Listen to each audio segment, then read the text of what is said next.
ایک بچہ اپنے دوست کو گھسیٹ کر مسجد کی طرف لے کر جا رہا تھا. تو کسی نے پوچھا کہ اپنے دوست کو گھسیٹ کر مسجد کو کیوں لے کے جا رہے ہو؟ تو کہا کہ یہ اگر مجھے گھر سے میدان میں کھیلنے کے لیے گھسیٹ کر لے کے جا سکتا ہے تو میں اس کو مسجد میں گھسیٹ کر کیوں نہیں لے کے جا سکتا. میں چاہتا ہوں کہ اگر ہم دنیا میں اکٹھے کھیلے ہیں تو ہم جنت میں بھی اکٹھے کھیلیں، اس لیے اسے گھسیٹ کر مسجد کی طرف لے کر جا رہا ہوں. بالکل اسی طرح کا واقعہ ہمارے ایک نیو مسلم دوست ناصر کے ساتھ بھی پیش آیا. انہوں نے بچپن میں کب، کیوں، کیسے اسلام قبول کیا اور کون سے اسباب و محرکات تھے جو ان کے اسلام قبول کرنے کا ذریعہ بنے، ہم انہی سے پوچھتے ہیں. السلام علیکم ورحمۃ اللہ. ناصر وعلیکم السلام ورحمۃ اللہ. کیا حال ہے اور کیسے ہیں آپ؟ الحمدللہ، اللہ کا شکر. الحمدللہ. ناصر، آپ کے اسلام قبول کرنے کے واقعات اور یعنی جو اسباب و ذرائع ہیں میں نے تو اچھی طرح سے سنے ہیں، آپ سے کئی بار آپ سے ملاقاتیں بھی ہوئیں اور آپ نے بتایا بھی، اور حال ہی میں ایک بہت بڑی خوشخبری جس سے اللہ سبحانہ تعالیٰ نے ہم سب کو ہمکنار کیا، اس کا بھی تذکرہ کریں گے. لیکن سب سے پہلے ہمارے ناظرین جاننا چاہتے ہیں کہ کیسے اسلام قبول کرنے کا دل میں خیال پیدا ہوا؟ اسلام قبول کرنے کا سفر ایسے تھا، میرا ایک دوست تھا عرفان، ہم باہر کھیل رہے تھے تو مجھے کہتا میں نے سپارہ پڑھنے جانا ہے تو میرے ساتھ چلو. تو میں نے اسے کہا، میں نے کہا یار میں تو ایک کرسچن ہوں، عیسائی ہوں، میں کیوں سپارہ پڑھوں؟ کہہ رہا چلو پڑھنا نہیں تو ساتھ ہی چلے چلو، مجھے چھوڑ ہی آؤ. اللہ اکبر. تو ہم اس کے ساتھ چلے گئے. جب اس کو چھوڑنے گئے تو وہ جو استاد جی تھے عبداللہ جابر صاحب، وہ باہر آئے تو انہوں نے کہا جی آپ بھی آ جائیں. محلے کے اور بھی بچے تھے. اب میں کنفیوز تھا کہ میں تو کرسچن ہوں تو میں یہ کیسے جاؤں سپارہ پڑھنے. میں چلا گیا، میں اندر گیا تو انہوں نے کہا جی نماز پڑھیں. اب نماز مجھے پڑھنی آتی نہیں تھی کیونکہ میں کرسچن تھا، فیملی میری 3 پیڑھیوں سے کرسچن چل رہی تھی. اور میں نے نماز دیکھو دیکھی وہاں پہ پڑھنی شروع کر دی. جیسے وہ پڑھے تھے ویسے رکوع اور سجود کرنا شروع کر دیا. نماز پڑھی، اسلام پھیرا. انہوں نے ہمیں نورانی قاعدہ پکڑا دیا. پہلی دفعہ نورانی قاعدے کو دیکھا، اس کو کھولا. انہوں نے ہمیں کہا پڑھیں. عبداللہ صاحب جو ہمارے استاد تھے، میں نے کہا میں نے تو کبھی پڑھا نہیں ہے. انہوں نے کہا یہ کوئی بات نہیں، ادھر ایسے ہی ہے، یہ سبھی ایسے ہی ہیں، انہوں نے بھی نہیں پڑھا، یہ بھی پہلی دفعہ ہی پڑھے. تو وہ انہوں نے یہی سمجھا کہ جس طرح کہ آج کل کے مسلمان ہیں، نہ قرآن نہ نماز نہ روزہ، کچھ نہیں آتا، یہ بھی ویسا ہی ہے.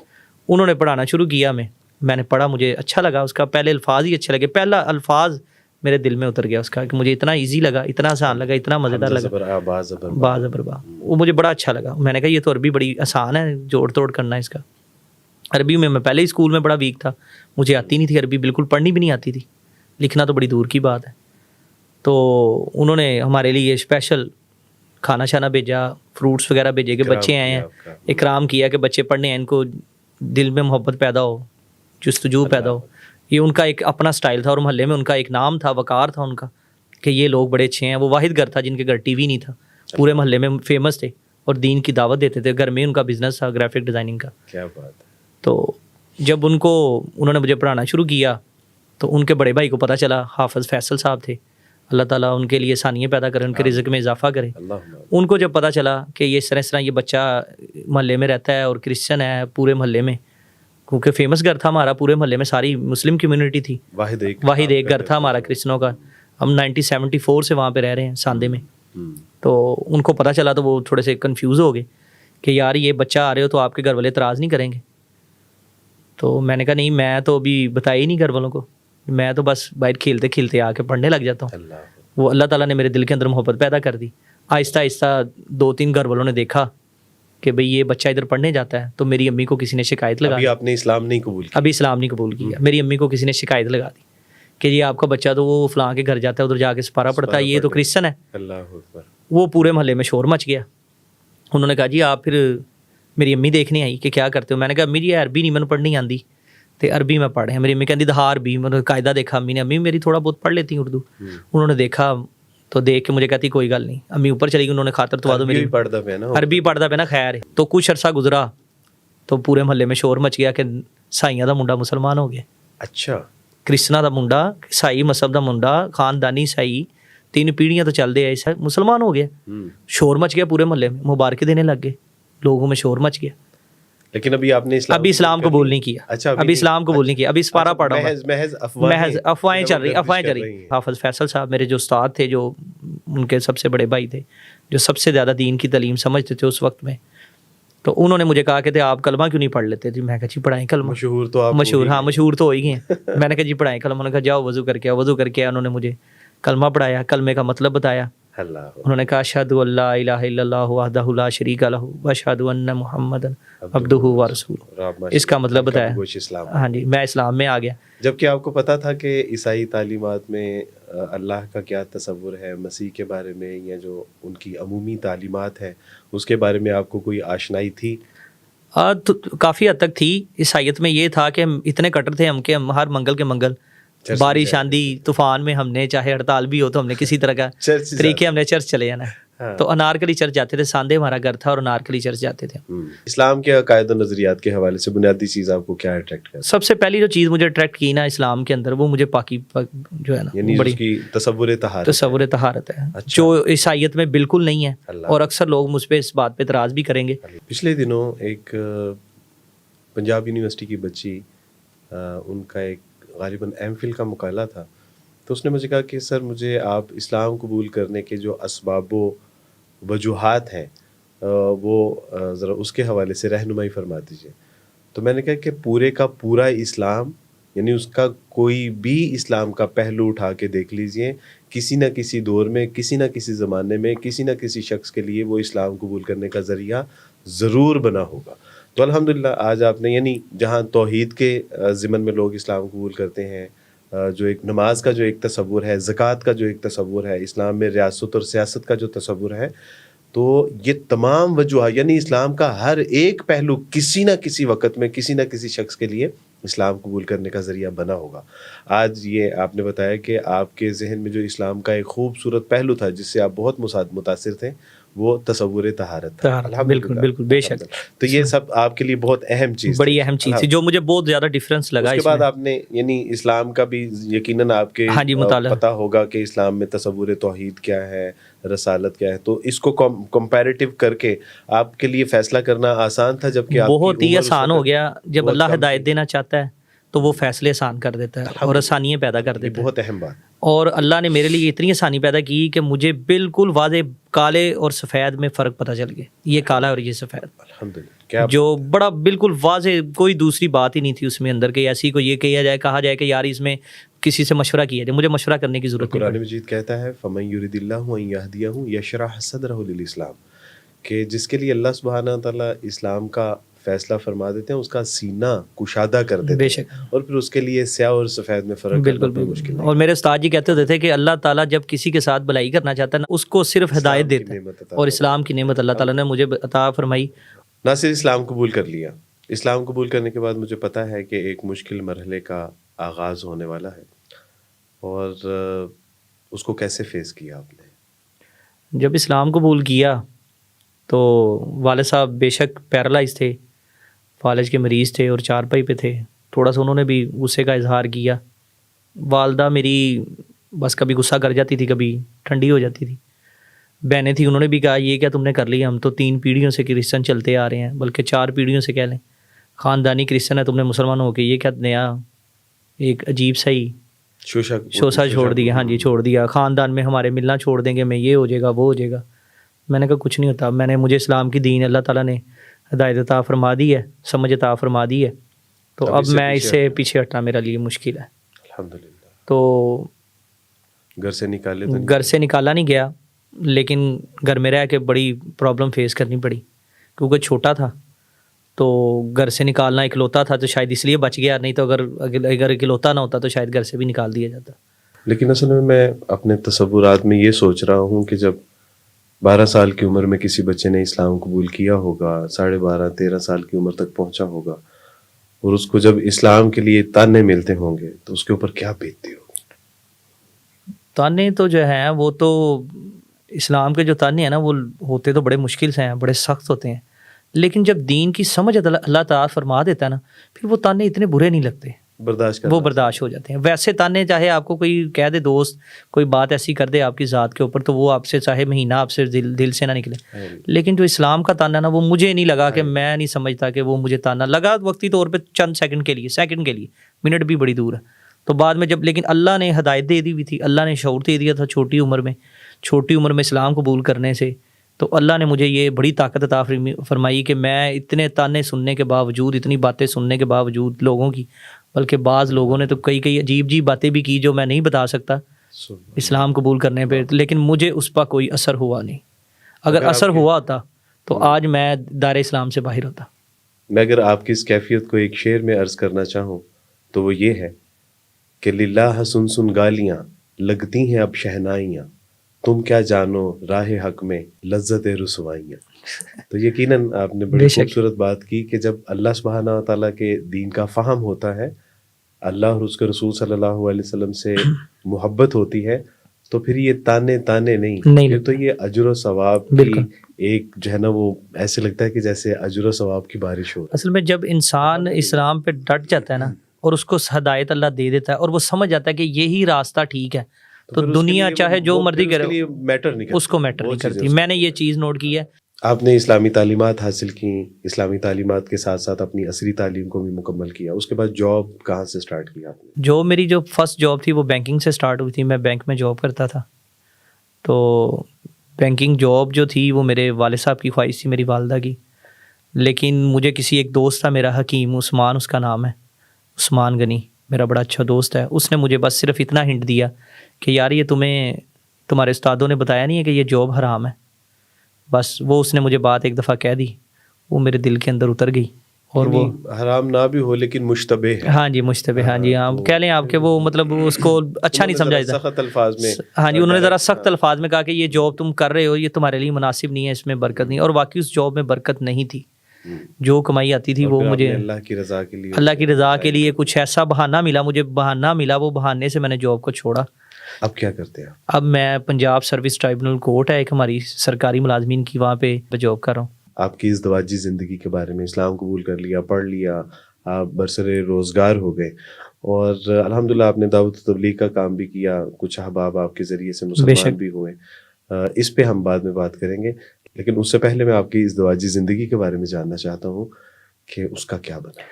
جب انسان کسی بھی مذہب سے کسی دوسرے مذہب میں کنورٹ ہوتا ہے تو وہ 2 کشتیوں میں سوار ہو جاتا ہے، اور یہ بڑا ہی مشکل مرحلہ ہے میرے لیے. اور ابھی 2 کشتیوں میں سوار سے مراد یہ ہے کہ گھر والے ہاں جی بالکل 2 کشتیوں میں سوار ہو جاتا ہے. گھر والے کہتے ہیں کہ تم کس سیاپے میں پڑ گئے.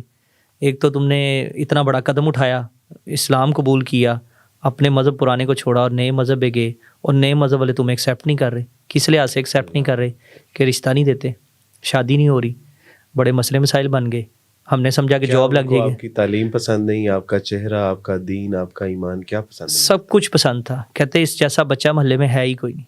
ہر بندہ محلے میں، ریپوٹیشن ہر جگہ، ہر بندے نے کہا، آفس میں، دفتر میں، محلے داروں میں، کہ اس جیسا بچہ کوئی نہیں ہے. یہ بڑا اچھا بچہ ہے، بڑا لائق بچہ ہے، بڑا دیندار ہے. لیکن گھر والے کرسچن ہیں اس لیے ہم رشتہ نہیں دیں گے. کوئی کہے گھر لیدا لو. اب میری بوڑھی ماں 2 مہینے میری بوڑھی ماں میری، میں اس کو چھوڑ کے کہاں جاؤں؟ والد صاحب میرے فوت ہو گئے، میں اپنی والدہ کو چھوڑ نہیں سکتا. اگر چھوڑ کے جاؤں تو والدہ کا خیال کون رکھے گا؟ وہ بزرگ ہیں، بیمار ہیں، ان کی تیمارداری کرنا اسلام میں فرض ہے، میرا حق ہے، میں کروں گا اور کرنا بنتا ہے میرا. اب ان کو میں چھوڑ کے نہیں جا سکتا. اور وہ اسی وجہ سے رشتے میں پرابلم ہوتی تھی کہ یہ گھر والوں سے علیحدہ لے. جو کوئی آتا تھا دیکھتا تھا سارا کچھ اوکے کر دیتا. جب ان کو یہ مسئلہ پتہ چلتا تھا کہ اس کی فیملی کرسچن ہے تو وہ انکار کر دیتے تھے. یا کسی کو کہتے تھے، کسی ریفرنس، جیسے میں نے آپ کو کہا، کسی کو کہا، آپ کو بھی کافی دفعہ کہا، تو آپ نے آگے بات کی. جب بات کرتے تھے تو وہیں سے بات ختم ہو جاتی تھی، وہ آگے چلتے تھے، مسائل سامنے تھے. جب کہ رسول اللہ صلی اللہ علیہ وسلم کے پاس ایک شخص آئے، صحابی آئے، فرمایا کہ اللہ کے رسول صلی اللہ علیہ وسلم نکاح کرنا چاہتا ہوں.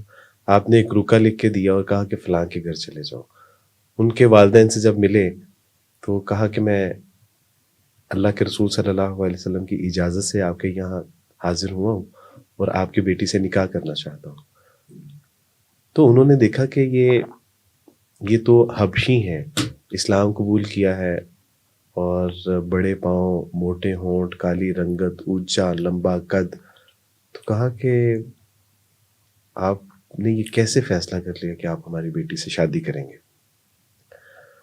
تو پیچھے سے جب ان کی بیٹی کو یہ اطلاع ملی کہ رسول اللہ صلی اللہ علیہ وسلم نے کسی کو میرے ساتھ نکاح کے لیے بھیجا ہے، تو فرمایا کہ اماں ابا آپ اس شخص کو نہ دیکھیے، جس شخص نے اس کو بھیجا ہے آپ اس کو دیکھیے. مجھے اس سے نکاح کرنے میں کوئی اعتراض نہیں ہے.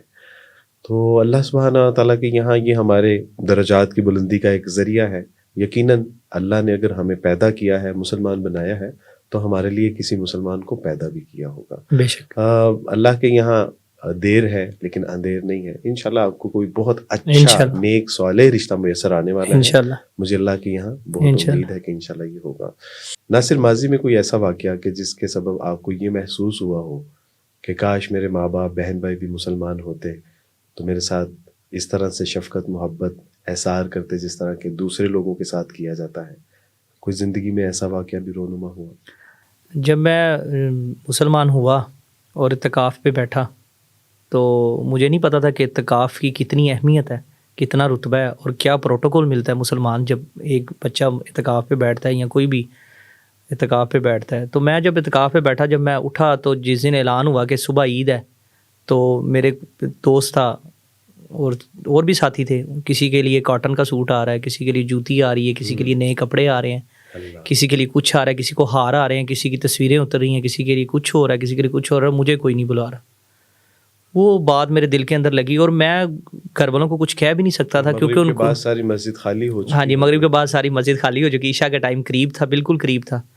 تو میں بڑا پریشان کہ میں کیا کروں، کس طرح یہ اس کو میں ہینڈل کروں. اور دل میرا اندر سے پھٹ رہا تھا کہ اتنا پروٹوکول مل رہا ہے اور مجھے کوئی پوچھ بھی نہیں رہا. کسی کو ہار پہنا، کسی کو، ہاں جی، کسی رشتے دار آ رہے ہیں اور لیکن آپ وہاں پہ تنہا. تھوڑی دیر بعد مجھے بڑا فیل ہوا. پھر میں نے کہا میرے گھر والوں کو تو اسلام کا پتہ ہی نہیں ہے، ان کو تو اللہ نے معافی دی ہے، ان کو پتہ ہی نہیں اسلام کا، ان کو کیا پتہ ہو کہ اعتکاف کی اہمیت کیا ہے، کیا اس کا رتبہ ہے. تو میں نے کہا چلو چھوڑو کوئی بات. اتنی دیر ہوئی تو جو میرے استاد تھے جن کے پاس ہم پڑھتے تھے، ان کے والد صاحب عبدالرشید قمر خطاط صاحب، اللہ تعالیٰ ان کے لیے آسانیاں پیدا کرے، اللہ ان کے درجات بلند کرے، اللہ ان کو ہمیشہ خوش و خرم رکھے. تو میرے بڑے اچھے استاد ہیں وہ بھی، ان سے بھی ہم نے بڑا کچھ سیکھا. انہوں نے آئے تو انہوں نے آ کے کہا بیٹا آپ پریشان کیوں ہوتے، آپ کو لینے میں آیا ہوں. تو میرے لیے بڑی باعث فخر کی بات تھی کہ اتنے بڑے استاد ہمارے، ان کے والد صاحب وہ مجھے لینے آئے. نام ہے ان کا ایک نام ہے خطاطی میں، ان کا نام ہے، ایک بہت بڑے خطاط ہیں وہ. روزنامہ جنگ اور نوائے وقت میں کیلیگرافی کرتے رہے ہیں، بڑا نام ہے، کالم شالم بھی لکھتے ہیں وہ. تو انہوں نے مجھے کہا کہ میں بیٹا تمہیں لینے آیا. انہوں نے مجھے بوسہ دیا، جپی ڈالی، حق کیا، بوسہ دیا مجھے اور مجھے کہا میں تمہیں لینے آیا، تم نے گھبرانا نہیں ہے. اور پھر اس کے بعد مجھے جو میرے استاد تھے حافظ فیصل صاحب، انہوں نے ایک سوٹ گفٹ کیا اور مجھے باٹا کی ایک جوتی تھی جو ہم نے کبھی آج تک کبھی پہنی نہیں تھی. 100 روپے سے اوپر جوتی نہیں پہنی تھی اس دور میں. تو انہوں نے مجھے پتہ نہیں وہ اس ٹائم غالباً 1200 یا 800 روپے کی جوتی تھی. وہ مجھے انہوں نے کہا پسند کرو، جو دل کرتا ہے وہ لو اور کسی کو بتانا نا. اور انہوں نے مجھے وہ سوٹ، وہ پہلا جو عید کا تحفہ تھا، اللہ اپنے فضل سے اپنی رحمت سے آمین اہل و عیال پہ اپنی برکتیں رحمتیں نازل فرمائے. دعوت و تبلیغ اور اس ضمن میں کبھی آپ نے جو ہے وہ غیر مسلموں میں بھی یقیناً کام کیا اور اس میں اس کے حوالے سے دعوت و تبلیغ کا تو ہم نے تو شروع سے یہی سنا تھا کہ اللہ کے نبی نے اپنے گھر سے پہلے سٹارٹ کی، تو میں نے بھی اپنے گھر سے ہی پہلے سٹارٹ کی اور کرتا رہا اور کر رہا ہوں. چند دن پہلے میں آپ کے گھر میں تھا، آپ نے مجھے مدعو کیا کہ میری والدہ محترمہ، میری بہن اور میری بانجی اسلام قبول کرنا چاہتی ہیں اور عبدالوارث میں چاہتا ہوں کہ آپ جو ہے ان کو کلمہ پڑھائیں. میں حاضر ہوا. میرے لیے یہ بڑی سعادت کی بات تھی. ایک طرف آپ کی زندگی کا معاملہ جب دیکھتا ہوں کہ 12 سال کی عمر میں اللہ سبحانہ تعالیٰ نے اتنی چھوٹی عمر میں سینے کو اسلام سے منور کر دیا، اور دوسری طرف جب میں آپ کی والدہ محترمہ کا دیکھتا ہوں کہ 75 ایئر کی ایج میں، ابھی ہماری پوسٹ چل بھی رہی ہے یہ کہ 75 ایئر کی ایج میں اللہ سبحانہ و تعالیٰ نے ان کے سینے کو اسلام سے منور کر دیا. اللہ نے ان کے سارے گناہوں کو، ساری غلطی کوتاہیوں کو، لغزشوں سے نہ صرف معاف کر دیا بلکہ نیکیوں میں تبدیل کر دیا. الحمدللہ. یہ واقعہ کیسے ہوا؟ یہ واقعہ ایسے ہوا کہ میری والدہ رمضان سے پہلے گر گئی تھی اور ان کے کچھ مورے سلپ ہو گئے، کچھ ایک موڑا ان کا ٹوٹ گیا، تو ان کا نیچے والا حصہ پیرالائز ہو گیا. جب پیرالائز ہوا تو اسپائنل کارڈ ان کا دب گیا، جس کو ہم حرام مغز بولتے ہیں اردو میں.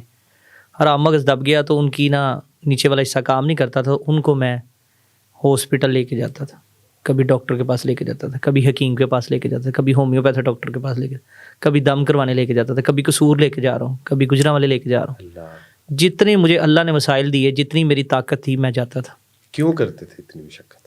اس لیے کرتا تھا کہ اسلام میں اللہ کے نبی نے حکم کیا کہ اپنے والدین کی خدمت کرنا، جس نے دونوں میں سے کسی ایک کو پا لیا ہائے اللہ اس نے جنت کو پا لی، اللہ اور جس نے ان کو پایا اور خدمت نہ کی اس نے اپنی بس اس کے دنیا لیے تباہی اور بربادی ہے۔ تو وہ بات میری والدہ کی نا میرے دل میں تھی، اور والدہ سے ویسے ہی محبت بڑی زیادہ ہوتی ہے۔ والد صاحب بھی بیمار تھے لیکن ان کی خدمت نہیں کر سکے، چھوٹے تھے، شعور نہیں تھا، لیکن اللہ نے مجھے طاقت دی اور میری والدہ تھی تو میں نے کہا میں ان کی خدمت کروں۔ اور شاید آپ کے علم میں نہیں ہے کہ جب آپ وہاں پر موجود نہیں تھے تو انہوں نے کہا کہ میں اپنے بیٹے کے حسن سلوک اور اس کی خدمت اور اس نے جو میرے ساتھ شفقت کی ہے یقیناً میرے اسلام قبول کرنے کے ذرائع میں ایک ذریعہ اور یہ آپ نے مجھے ایک ہفتے بعد بتایا تھا کہ آپ کی والدہ نے یہ بات کی، اور جو مجھے نہیں پتا تھا۔ اور میں نے اس دفعہ تہیہ کر لیا اپنے اللہ سے، تہجد میں رمضان کا موقع ملا، رمضان سے پہلے بیمار ہوئی، رمضان میں میں نے خصوصی دعائیں کی اللہ تعالیٰ سے۔ میں نے اللہ سے کہا اللہ تو 7ویں آسمان سے پہلے آسمان پہ آ جاتا ہے، تو سنتا ہے۔ میں نے ہاتھ کھڑے کر کے 2 ہاتھ رو رو کے آنسو بہا بہا کے اللہ سے تہجد میں دعائیں کی۔ اللہ میری والدہ کے لیے جو دعا جو میرے دل سے نکلی نا، اس کا ذریعہ میرا ایک دوست ہے آصف، جہاں سے میں کٹنگ کرواتا ہوں، وہ میری لیے والدہ کا بڑا ہی اچھا ذریعہ بنے۔ انہوں نے ایسی بات میرے دل کے اندر کی کہ جو میرے دل کے اندر ڈھیر کر گئی، اور اس نے مجھے اتنا مجبور کیا کہ میں نے اللہ سے گڑ گڑا کے دعائیں مانگی۔ انہوں نے کہا کہ میں نے کہا جی میں چاہتا ہوں میری شادی جو ہے نا وہ میری والدہ کی حیاتی میں ہو جائے، جب تک میری والدہ زندہ ہے ان کے سامنے وہ میری شادی دیکھ لیں۔ تو اس نے کہا یہ کوئی بڑی بات نہیں ہے، شادی زندگی میں ہو جاتی ہے، آپ دعا کریں کہ آپ کی والدہ کو اللہ تعالیٰ اسلام پہ موت عطا فرمائے۔ اللہ اس کی بات مجھے ایسی دل میں ڈیر کی، اتنی محبت اس کی بات میں لگی۔ آپ نے دعا اس کے بعد میں نے دعاؤں میں زور کرنا شروع کر دیا، ایسا زور لگایا، ایسا زور لگایا۔ پھر اللہ تعالیٰ نے ایسی آسانی پیدا کی کہ جس دن عید کا دن تھا دوسرا، اللہ تو میں نے والدہ کو سمجھایا، ان کو کہا کہ آپ اسلام کے بارے میں اس کو سمجھیں۔ ان کو میں نے بتایا کہ حضرت عیسیٰ کے بارے میں، کہ حضرت عیسیٰ خدا کے پیغمبر تھے جس طرح اللہ کے نبی تھے۔ دعوت تو آپ شروع سے ہی دے رہے دعوت تو تھے، شروع سے اب دے۔ آپ کی دعوت میں ذرا دعوت میں شدت آ اب آ گئی، محبت آ گئی ان کے دل میں۔ تو انہوں نے، میں جب عید کے نماز پڑھ کے میں گھر آیا تو تھوڑی دیر کے لیے سو گیا، جب اٹھا تو اوپر آیا تو باجی میری کہتی کہ امی کلمہ پڑھنا چاہتی ہے۔ اللہ وہ جب میں نے وہ بات سنی سبحان اللہ تو میرے تو رونگٹے کھڑے ہو گئے، میں اتنا خوشی سے میرے پاؤں زمین پہ لگے ہی نا، اتنی خوشی زندگی میں مجھے کہ میں آپ کو بتا نہیں سکتا۔ کیا میں نے کہا میں نے دنیا میں کامیابی حاصل کر لی، سبحان اللہ آخرت اور دنیا دونوں میں کامیابی حاصل کر لی۔ اللہ دنیا میں بھی مجھے سکون مل گیا اور آخرت میں بھی مجھے، میں اپنی ماں کی کم از کم بخشش کی دعا تو کر سکتا ہوں اللہ کے آگے، جو کہ پہلے میں نہیں کر سکتا۔ الحمدللہ اللہ سبحانہ تعالیٰ نے آپ کی دعاؤں کو قبول فرمایا، اور یقیناً اللہ کے یہاں دعاؤں کی قبولیت ہوتی ہے۔ اگر کوئی کمی کوتاہی ہے تو وہ ہمارے مانگنے میں ہے۔ ایک شخص جو غلاف کعبہ کو پکڑ کے دعا مانگتا تھا اور غیب سے آواز آتی تھی کہ لا تقبل، کوئی قبولیت نہیں ہے، چلے جاؤ یہاں سے۔ لوگوں نے کہا کہ تم ہر سال آتے ہو یہاں پہ دعائیں مانگتے ہو اور آواز آتی ہے کہ کوئی قبولیت نہیں ہے، تو کیوں مانگتے ہو دعائیں؟ کہا کہ پھر آپ ہی بتا دیجئے کہ وہ کون سا در ہے کہ جہاں پہ دعائیں مانگی جاتی ہیں اور پھر قبول ہوتی ہیں، اور میں یہاں پہ نہ ہوں تو پھر کہاں جاؤں؟ تو یقیناً وہ در میرے اللہ کا در ہی ہے کہ جہاں دعاؤں کی قبولیت ہوتی ہے۔ اور ہمارے سارے ناظرین یہ بات سن بھی رہے ہیں، دیکھ بھی رہے ہیں کہ اللہ سبحانہ تعالیٰ نے 1 مہینے میں مانگی ہوئی آپ کی کیسی دعاؤں کو رنگ بے عطا شک فرمایا۔ بے شک، یہ میرے اللہ کا فضل ہے، الحمدللہ۔ الحمدللہ، آمین۔ ناصر، امت کے لیے کوئی پیغام دینا چاہیے؟ امت کے لیے پیغام میرا سب سے اہم یہی ہے کہ جب انسان اسلام قبول کرتا ہے تو یہ بڑا مسئلہ مسائل ہوتا ہے کہ اس مسجد میں نماز نہ پڑھو، اس مسجد میں نماز نہ پڑھو، اس مسجد میں نماز نہ پڑھو۔ تو جو مسلمان ہے وہ تو اپنے فقہ کے اوپر ڈٹا ہوتا ہے، لیکن جو عیسائی سے مسلمان ہوتا ہے یا کسی بھی مذہب، مسلمان وہ محض مسلمان ہوتا ہے، اس کو بھی ان چیزوں کا یہ پتہ نہیں ہوتا کہ یہ کیا کیٹیگری ہے ان کی۔ تو میرا یہ پیغام ہے امت کے لیے کہ ایک تو اتحادی ہونا چاہیے، ان کو سب کو اکٹھے ہونا چاہیے، اور کسی پہ نماز پڑھنے پہ اختلاف نہیں ہونا چاہیے۔ نماز اب جہاں پڑھنا چاہیں، جہاں چاہیں، جیسے جہاں پڑھنا چاہے، جہاں نماز ہو پڑھنا چاہیے۔ پہلے میں جو ہے نا تھوڑا سا کنفیوز تھا اس بارے میں، لیکن اب میں الحمدللہ جہاں مجھے ٹائم ملتا ہے میں نماز پڑھتا ہوں۔ نماز میں کبھی چھوڑی نہیں ہے، نہ کبھی روزہ چھوڑا ہے، نہ چھوڑنے کی کوشش کرتے ہیں۔ ناصر، جزاکم اللہ حسن۔ اللہ سبحانہ تعالیٰ آپ کا اسلام لانا، ایمان لانا، آپ کے اہل و عیال کا ایمان میں داخل ہونا اللہ سبحانہ تعالیٰ قبول و منظور فرمائے، اور آپ کو لاکھوں لوگوں کے قبول اسلام کا ذریعہ بنا دے۔ آمین آمین۔ ناظرین، میں ناصر کے پیغام پہ لبیک کہتے ہوئے یہ عرض کرنا چاہتا ہوں کہ اللہ سبحانہ تعالیٰ مجھے، آپ کو، ہم سب کو ایک اچھا، سچا، پکا مسلمان بننے کی توفیق عطا فرمائے، اور اللہ سبحانہ تعالیٰ ہمیں اس فرقہ واریت کے فساد سے محفوظ رکھیں، ایسا محفوظ رکھیں کہ جس طرح اللہ سبحانہ و تعالیٰ کو مطلوب ہے، محبوب ہے اور مقصود ہے۔ اقبال رحمہ اللہ کے ان اشعار کے ساتھ میں اجازت چاہوں گا کہ فرقہ بندی ہے کہیں اور کہیں ذاتیں ہیں، کیا زمانے میں پنپنے کی یہی باتیں ہیں، یوں تو مرزا بھی ہو، سید بھی ہو، افغان بھی ہو، تم سبھی کچھ ہو، بتاؤ تو مسلمان بھی ہو۔ عبدالوارث کو اجازت دیجیے۔ السلام علیکم ورحمۃ اللہ۔